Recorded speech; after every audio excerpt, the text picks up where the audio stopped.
Right. So, today is Monday. We have pasok na tayo. Is that for real? Yung pamasok na. Nakakatamad. Parang gusto ko na lang magbakasyon ulit. Seryoso nga. Pero feel ko may pasok na talaga.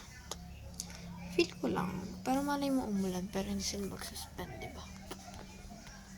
Tapos, ayun. Tuloy na talaga sa about sa shooting na yun. Paepal na yun. Naghigpit tuloy. So, mas matagal yung inspection sa mga bugs. Kainis. So, dapat papalit. Tomorrow. Pangit. No, ayun. Ano pa ba? Ayun nga. So, tuloy na tuloy ang title defense. Bukas ang chem. Nakakonti ang kumikilos. Crazy. Tsaka, ano ba yung panay-like na yan? Sino ba yung tao na yan? Is he or she a person? A real person? Kasi, ewan ko ba?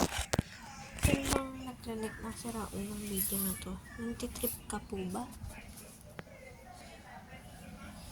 Trippings ka po ba? Ano po? Voice set lang. Ayun lang. So, we need to sleep early. Para suspension, charing hindi. Yun lang. So, this is day 66. Posting until I feel upcut. Charing. Zooming out.